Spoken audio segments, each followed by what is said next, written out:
Hello friends, welcome to SMB Hunar. SMB Hunar में आज अपने ड्राय फ्रूटનું પ્રાલિન બનાવતા જોશું।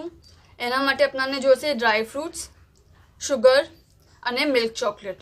ઓકે, આ જે પ્રાલિન છે એ આપણે આઈસ્ક્રીમની ટોપિંગ્સમાં લઈ શકીએ છીએ અને એને ચોકલેટમાં બી આપણે યુઝ કરી શકીએ છીએ, એની ચોકલેટ્સ બી બનાવી શકીએ છીએ। પહેલાં આપણે આપણા ડ્રાય ફ્રૂટ્સને રોસ્ટ કરીએ, પછી આગળ જોઈએ। આપણે એકદમ ડ્રાય પેન લેશું, જરા બી પાણી એમાં ના રહેવું જોઈએ। ઓકે, અને એમાં આપણે ડ્રાય ફ્રૂટ્સ નાખી દઈશું।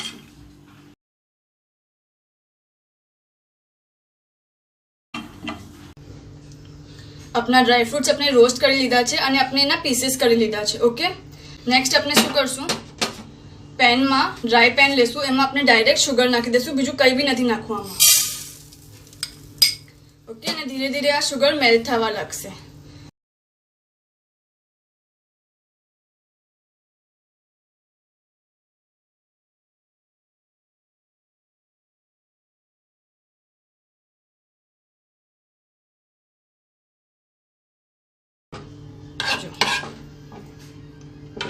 ओके, अपने गैस बंद कर दीजिए और अपने आमा अपना ड्राय फ्रूट्स नाखी दीजिए,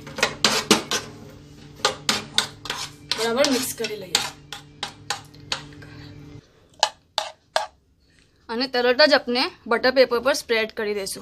तरत ज मीन्स तरत ज गैस पर सी लेशू और बराबर बटर पेपर पर स्प्रेड कर देशू, नहीं तो आ एकदम पेन ना अंदर ज सॉलिड थई जशे, पछी बहु मुश्किल थशे।